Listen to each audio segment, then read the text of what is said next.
Hello and welcome. My name is Zafar Iqbal, and you are watching the Mojo Story. Finally, Pakistan has officially nominated Donald Trump for the 2026 Nobel Peace Prize, hailing his role in de escalating the India Pakistan conflict.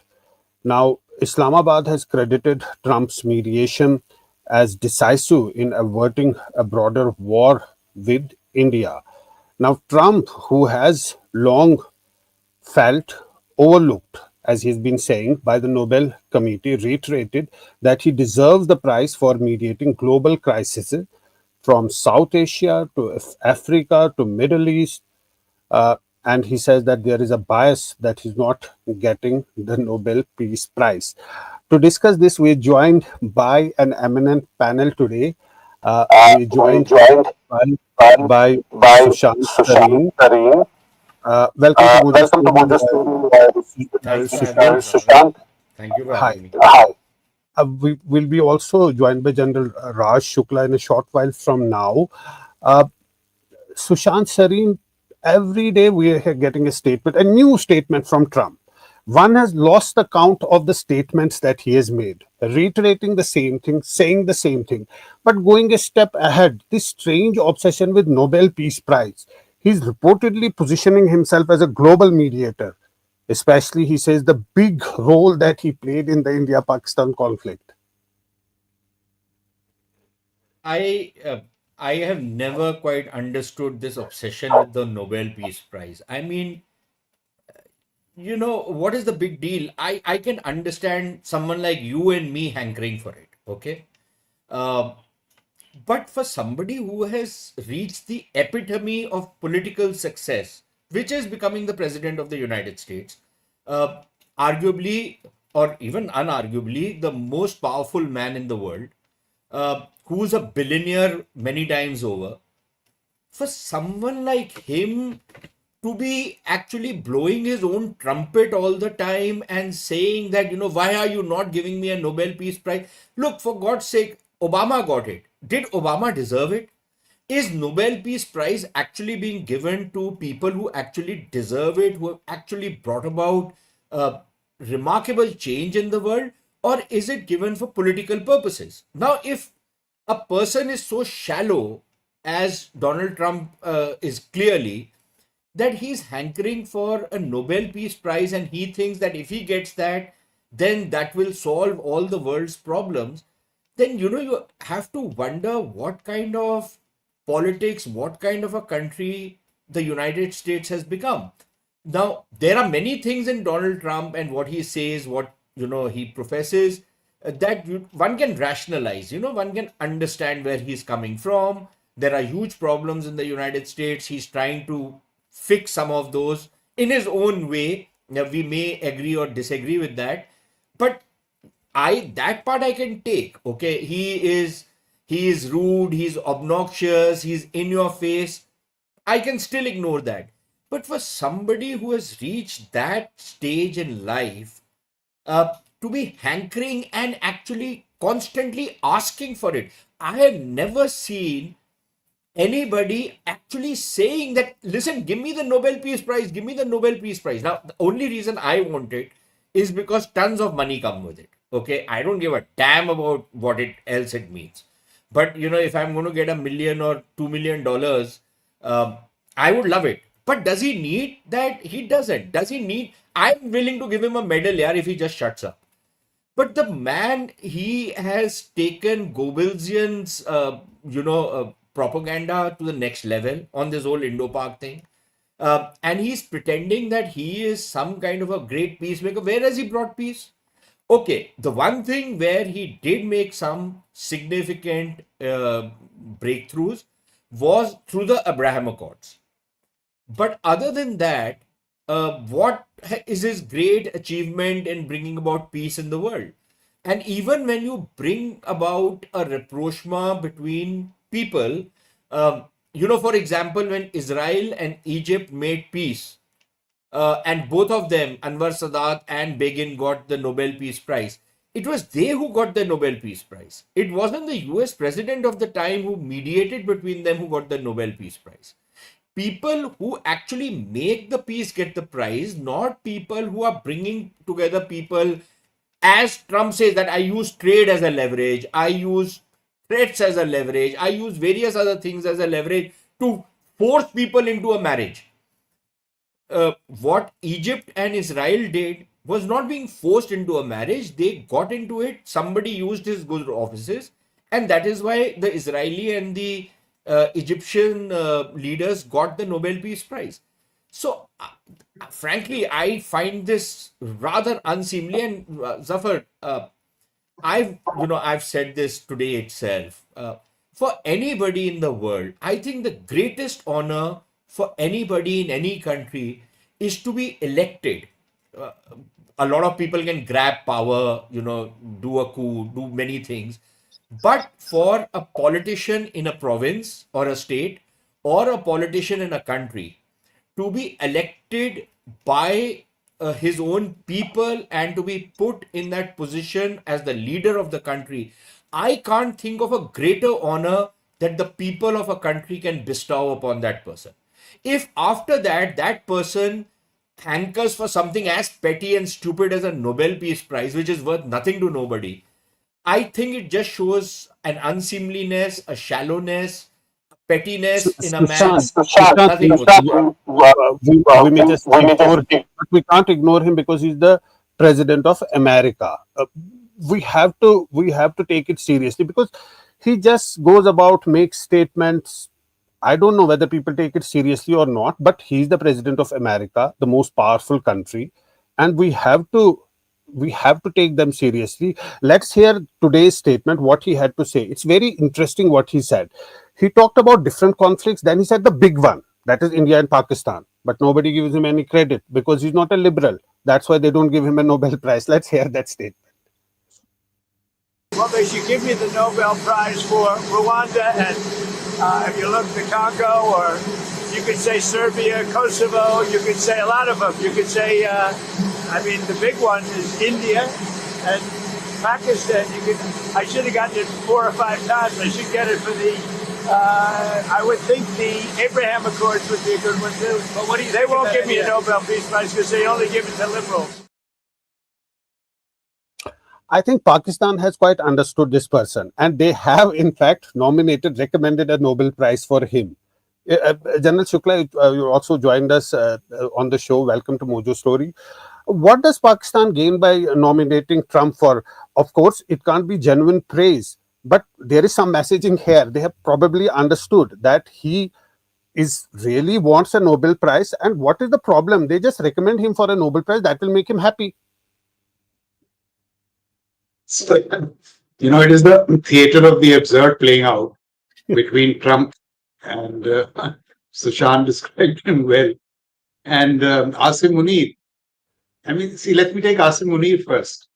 Uh, Say I was in his place. You do nothing and you elevate yourself to a field marshal. So this is not even being clever by half. I Yeah. really don't know. कुछ तो क्या कहने चाहिए? There has to be some substance in what you do here. Yeah. So, it is really theater of the absurd. But let me just say one thing. I would like to distinguish between Trump's longing for a Nobel Peace Prize and his fetish for deals. ये जो आप press conference दिखा रहे थे, if you listen to the whole press conference, he says at one time that I'm not going to get it. These liberals are not going to give me the Nobel Peace Prize. I don't think he himself is serious about it. But Pakistan, Pakistan are masters of this. I don't want to use a word, but get somebody who, doesn't really have any substance and dangle him these deals and relish in them. And but his fetish for deals is significant. As he said in that, he said, "Abhi maine Rwanda or Congo ke beech mein kuch karwaya hai. Russia, Ukraine, I'm pretty close." Now listen to this. He also says that Iran and Israel, people may be surprised. I see no prospect of something happening, but he constantly is talking about this. And seriously, the Nobel committee or whatever, are they going to listen to Asim Munir or Shehbaz Sharif? Kya wo sunenge? So this whole business of his getting a Nobel Peace Prize is really not the issue. But I would like to make, 1 or 2 points. I just spent a week in Washington. I had gone with Carnegie. So there, the impression I get, and here is like something serious that it needs to be done. There was one lot from the establishment and some think tanks who seem to suggest that India and Pakistan are on two separate tracks. We know what Pakistan is and we know your worth. So there is no question of equation or hyphenation. So they were suggesting that. And they were also saying that a whole analysis is on in this whole America first big business to see what the utility of Pakistan is. I mean, वो तो ये suggest कर रहे थे that Pakistan is not useful at all. But the second part is what should worry us. In all those think tanks, we went to a couple of them, Hudson, Heritage, so on and so forth. There I find some very serious Pakistani penetration. Asim Munir was not only dined by Trump, but he was being wined and dined by all these think tanks. और उनके जो वहां lobbyists हैं, they are making a difference on ground. The question that I would like to raise is why have we not penetrated this space, think tank space, the lobbying space? I mean, people like Sushant, who knocks the Pakis very nicely on their head, should be a regular in Washington. Right. Because he matches them in every which way. I'm making a serious point. This issue is something that we must see. We must not say, we'll just do our stuff well and not bother about that. And I'll just take you back. This is an old malaise of ours. When I was a brigadier, I once traveled to London. और वहाँ जो IISS है ना, International Institute of Studies. I was surprised. The British brigadier briefing me there on J&K was trying to say that India is the aggressor and Pakistan is the aggrieved. And I was then commanding the Baramulla division. I said, यार हम पे तो इतने अंकुश हैं, हम ये नहीं कर सकते, वो नहीं कर सकते. And it turned out a little after tea, 4 colonels come out. IISS में there were 4 colonels. India's presence was 0.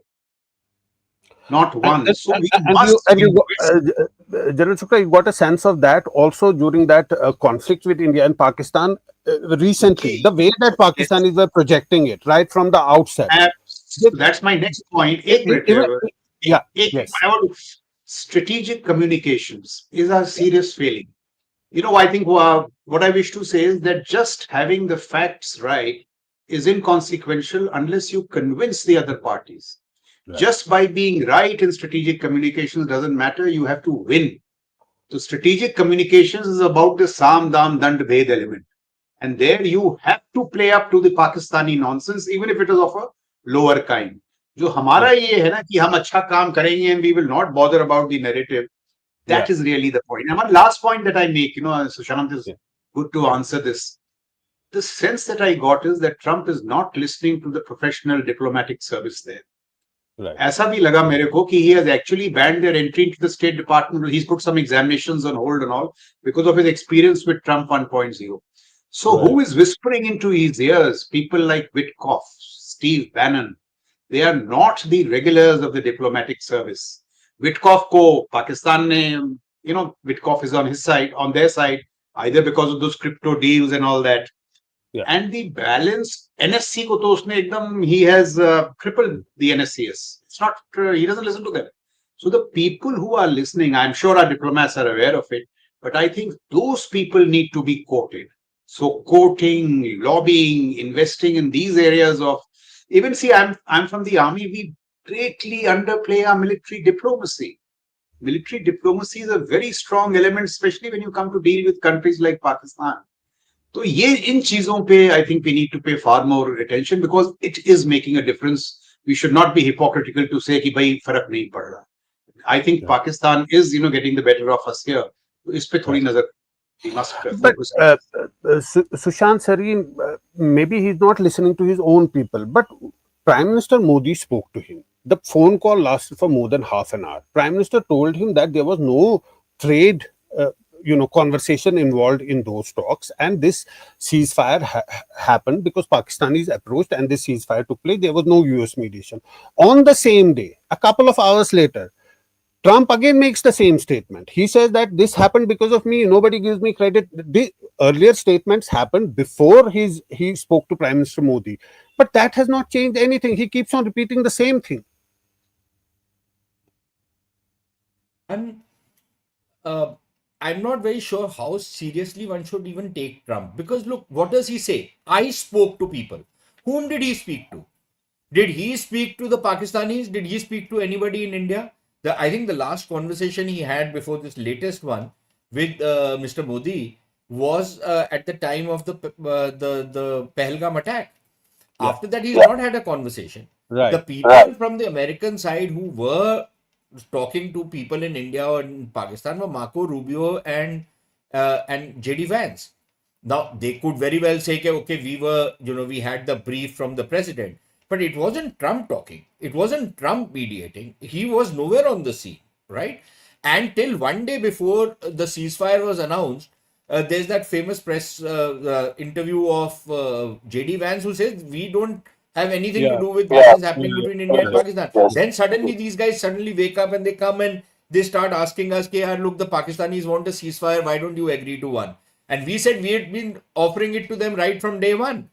They are the ones who continue to ramp it up, and we said if you ramp it up, we'll ramp it up more than you. So Right. Trump is, of course, misrepresenting what happened, and he's trying to take credit where none is due to him, except, of course, if he wants a Nobel Peace Prize as a postman or his people working as postmen, he can take it. As far as I am concerned, it is such a worthless damn thing. You can give it to him one for every day. He opens his mouth. Okay, I don't care. But I think the larger point which General Shukla makes is a point which we look, and again, this is not a new revelation. The Pakistanis have perfected the art. Forget about Americans. Zafar, they've perfected this art with the gullible, stupid Indians who go to Pakistan. They haven't taken money from us. They've given us a free ride. That kind of nonsense which always happens, which we hear out here. Oh, great hospitality.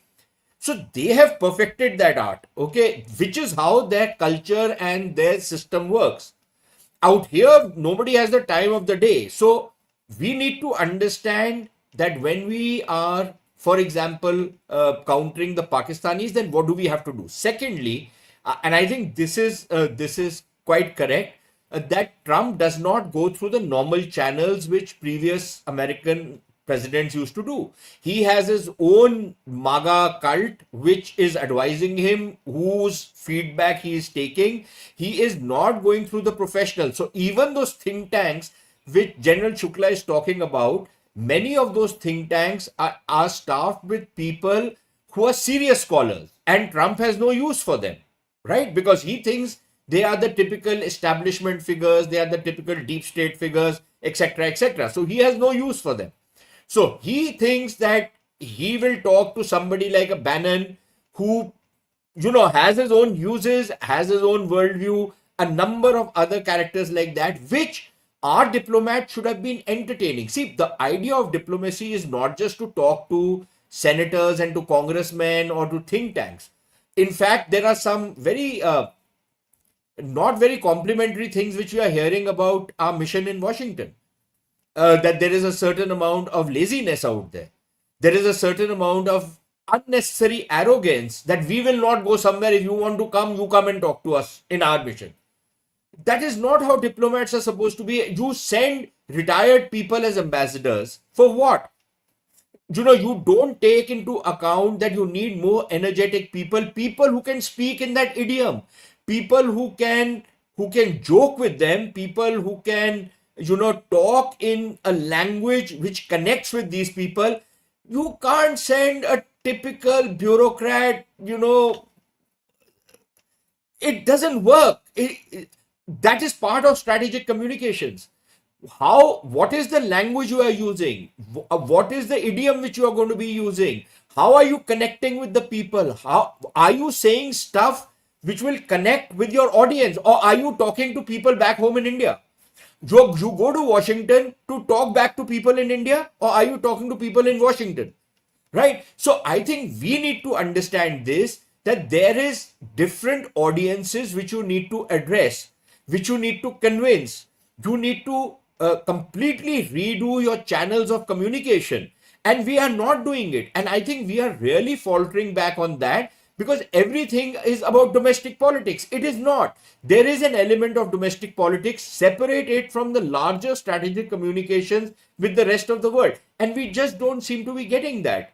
So there is now, Zafar, although this is completely different. Yesterday, you have the Commerce Minister of India completely undermine the government's Act East policy, right? By saying that all these ASEAN countries are B teams of China, even if supposing they are deeply influenced by China. Does a senior minister of a government say this publicly? Does he have no brains that he says this publicly?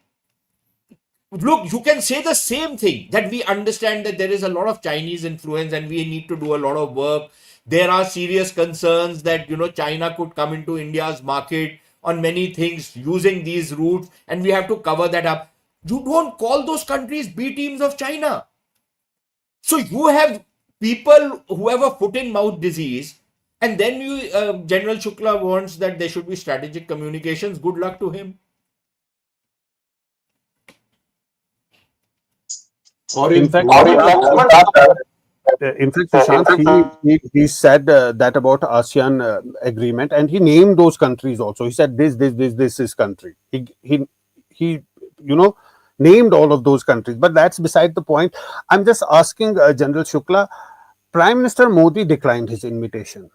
Prime Minister Modi came back. He yesterday in Odisha he spoke about it. He said that why he declined the invitation. India is sending out a message, but Trump is not getting it. It seems that he's not getting it. He again made that statement. Let's first hear what Prime Minister Modi had to say, because it's very significant. On the day when Pakistani army chief is in the town for a lunch with Trump, how will the Prime Minister of India go and take that invitation and meet him? It just doesn't match up. Let's first hear what the Prime Minister had to say. साथियों, अभी 2 दिन पहले मैं Canada में G7 summit के लिए वहां था और अमेरिका के राष्ट्रपति ट्रंप ने मुझे फोन किया। उन्होंने कहा कि अब कनाडा तो आए ही हैं तो वॉशिंगटन होकर के जाइए,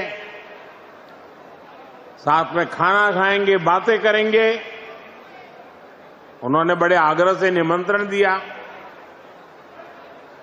मैंने अमेरिका के राष्ट्रपति को कहा कि आपका निमंत्रण के लिए धन्यवाद,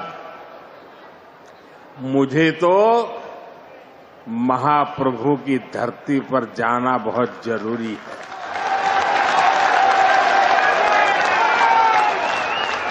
और इसलिए मैंने उनके निमंत्रण को नम्रतापूर्वक मना किया और आपका प्यार, महाप्रभु की भक्ति मुझे इस धरती पर खींच करके ले आई है। General Shukla, what should India do? India should ignore Trump altogether. It can't be ignored because he's the president of America, or there's a shift in American policy, and India should also make those amends and make it wait now. Take a firm stand now. So India is taking a firm stand. I mean, see what the recent statement of the Foreign Secretary, both in English and Hindi, I thought it was very explicit. What is the Prime Minister saying? The Prime Minister is saying that I never fell for the bait. The third point is, I mean, look at the hubris of Trump that he thinks everybody will fall for the bait. Now, that's his hubris. So we have to deal with Trump because he's the president, but we don't have to grapple with every tweet he makes or every statement that he says. But the larger issue is that the Indo-US relationship is important to us, so we have to stay invested. And I think the only thing that we need from the Americans, they will not shed blood for us. They will give us no treasure. What we need for them is technologies. So that business which Trump or Biden set into motion, which Trump has endorsed, about trust, about compact, Asia, autonomy, उन चीजों पे और थोड़ी उनमें जान डालनी चाहिए. They are still on. I mean, they have not been diluted, and there the two bureaucracies are working, but they need to work with greater speed. But the issue, in the Pak context is really this. I mean, two things I would just like to raise, and then Sushant could react to it. Yes. One is, Munir seriously knows after 10th of May that the Chinese are not good enough. Their J-17s and HQ-19s and all are not good enough. So to protect Pakistan from India, they need American diplomatic cover. And that's why all this cozying up and those cryptocurrency deals and this nomination for the Nobel laureate. And the other thing that should worry us is that, is Pakistan returning to geostrategic utility for US? Will they be used in some manner for the Iran contingency? Yes. Because Pakistan is so willing to do America's bidding, whereas we are not. We are in a different class. So these are the serious issues we need to grapple with a little more, agility and, shall I say, flexibility. इन चीजों पे ध्यान देना चाहिए. I mean, Trump is a reality who cannot be ignored, but he doesn't have to be taken seriously on every tweet. I mean, you give one statement, tomorrow morning he'll make us another statement. So you just have to ignore him for that sense. But I'm drawing a distinction between Trump and the Indo-US relationship. I think the Indo-US relationship is important. And one more time, I'll make this point. We have talent in India. People like Sushant here, Palki Sharma, the others. Use them for your strategic communication. Send them out to the think tank. Send them out to the Washington circuit, where they can grapple with all these arguments. What does it take? After Mr. Tharoor and all going, this should be the second lot going. And you can grapple with all these arguments of this. See, when I speak to the serious people on American think tanks, कि भाई, why do you engage with Asim Munir and all? He says, वो आता है engage करने, आप आते ही नहीं हो. तो अगर हम जाएंगे ही नहीं, तो फिर कैसे engage करेंगे? So I am Nobody saying that nobody will come to knock our door and tell us to engage with them. We have to make an effort. And the American society is so complex that it needs outreach beyond the normal diplomatic service. You need think tankers, you need domain specialists, communication specialists, military men to go and engage with the various trends. Like in the think tanks, when we engaged with those arguments, they had no answer. All the stories that they were spinning around there. So Pakistan's, what shall I say, strategic communications is not sophisticated. They just do it. Hamara problem kya? We are absent. So we should not be absent. We have very fine minds who go and give all these answers. Right. Sushant Sareen, the question of Iran. How do you see Trump's lunch with General Asim Munir? Pakistan has always offered its services to Americans. Now there is another conflict raging on its border. That's the war with Iran. Again, Pakistan would sense an opportunity here. And perhaps that must have come up in the talks between Munir and Trump.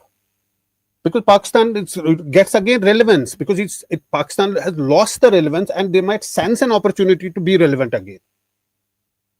That, of course, is an understood point. And I'll just come to it. Let me just add something to what General Shukla is saying. See, our problem has been that many people in India, including some people who are posted in Washington, seem to have bought that line and sinker that we are now a superpower. And because we are a superpower, you have to come to talk to us. We will not talk to you. Yeah, we should stay within our limits. We are an important country, and I don't deny the importance of India. But we should also understand that we have a lot more to gain from many other countries in the world by engaging with them. The kind of hubris we show, the kind of arrogance we show is not something which we should be doing.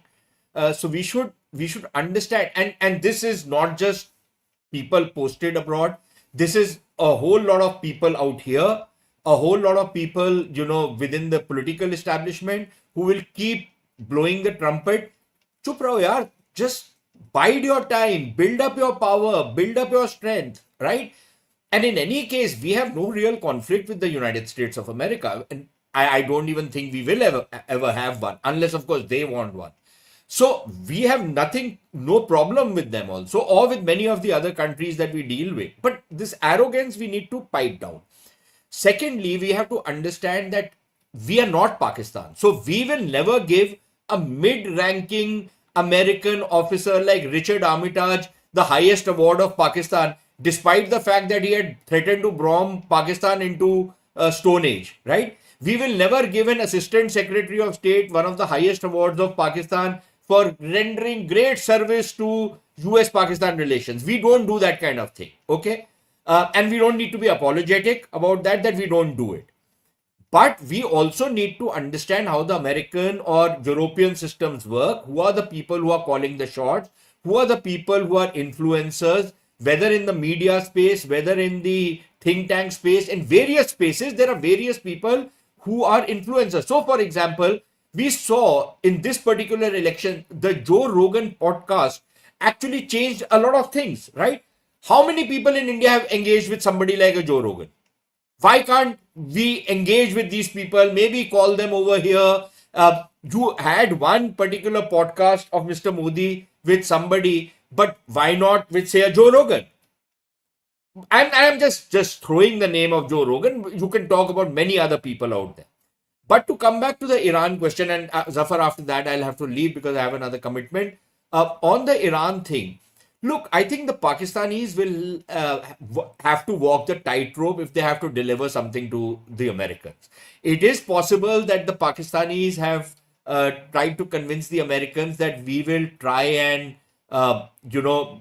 talk, knock some sense into the Iranian heads, but they are walking a tightrope on Iran. But at the same time, the Pakistanis feel that they have an opportunity of sucking up back to the Americans and becoming and showing that their geography still has some relevance. Not in terms of geoeconomics again, but in terms of geostrategy.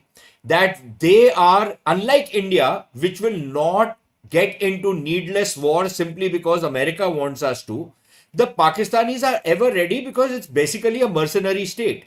It came into existence because it's a mercenary state. That this was one of the British reasons for creating Pakistan. So Pakistan, being a mercenary state, is always ready to offer its services to a country like the United States or any other country which is the highest bidder. And they are ready to send their people to fight war. They are ready to do everything which the master or the paymaster demands of them. We are not going to do that. I think the Americans also know this. So they have a certain utility for Pakistan. For example, if the Americans were to open up a front against the Chinese tomorrow, we are not necessarily going to be part of that front.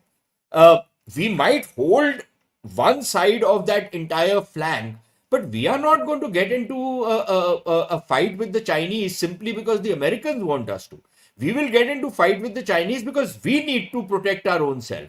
Otherwise, what is the problem we have with the Chinese? If the Chinese were not as bloody minded as they are, if they were not trying to steal our territory, if they were not trying to undermine us wherever they can, we have no problem with the Chinese. In fact, many of us actually appreciate what the Chinese have done for themselves. We look at them with a certain amount of admiration. Yeah, the Chinese have done well for themselves. We need to learn from them. But if the Chinese are going to be shafting us all the time, then we have to stand up against them. That is what the Indian interest is going to be. So we are not going to do what the Pakistanis have done. We will not let Kalashnikov culture and narcotics culture come into India. We will not do that. The Pakistanis are willing to do that. Let them go to hell. Right? It's not made their country into Switzerland or Austria or some nice European country. It's still a shitty third world country, right? So what have they got out of it at the end of the day? And they've got a field marshal who lost a war and becomes a field marshal. So good luck to them, yeah. And I got to go now, yeah. Sorry, sir. Yeah, But thanks generally, so much. I think Thanks so much, Sushant, for joining us. Last word to you, General Shukla, before we wrap up. Sushant can Sushant, just wait for you can, 2 minutes or he's gone. I want to say one yeah, thing about Iran. yeah, I think, Trump made this grand statement that Iran cannot have nuclear weapons. I mean, it sounds good, but in doing so, he's got into a big fix. The talk is that, the decision he takes on Fordo will yeah, decide the fate of his presidency, as it yeah, has done in the past with Reagan, George Bush, and many others. And there is a huge lot in the MAGA crowd. Tucker yeah, Carlson, Steve Bannon, I think Marjorie Green is her name, who are telling Trump not to, get led by the nose by Netanyahu. And they are saying right, that Netanyahu started it, let Netanyahu finish it. You don't get right, into Fordo. yeah, And getting into Fordo will have great consequences. Trump has to make this choice between, nipping Chinese primacy in Taiwan, where there is great trouble brewing, and this whole business of the Middle East. So he's actually tense. He has to take these great decisions.